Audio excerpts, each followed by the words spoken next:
tell you about Fairhope, Alabama. This town was founded in November of 1894 as a Georgist single tax colony by the Fairhope Industrial Association, a group of 28 followers of economist Henry George.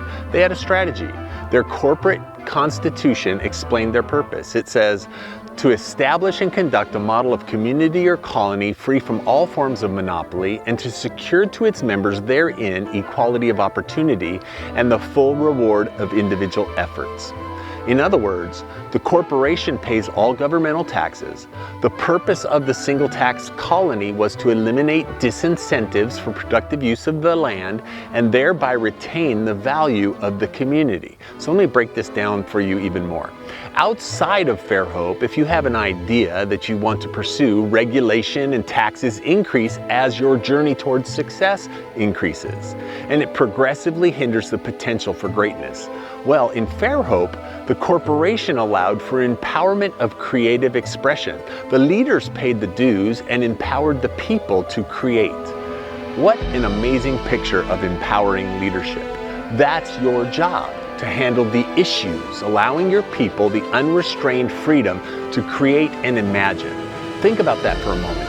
What would your organization become if your people were working with the absence of restraint, with the freedoms found in creative expression and the pride of individual accomplishment? I imagine that your organization would see some pretty exciting days. Incidentally, Fairhope Avenue was one of the properties on the 1910 version of the board game, The Landlord's Game, which was the precursor of Monopoly. Why? Because their strategy worked.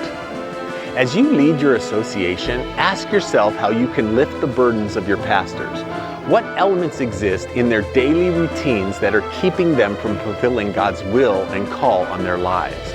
Is there something you can do to lift those burdens, make them easier for them, strengthen them and empower them to create and express themselves anew? Then I'd go deeper. Ask the hard questions, like, is there anything in the daily procedures of our association that complicates the lives of our pastors? Are we a burden to them or a blessing? Ask around, seek unqualified answers, and be ready to listen. Take that information and create an association that empowers, not encumbers your men. That, my brother, is going to be a winning strategy.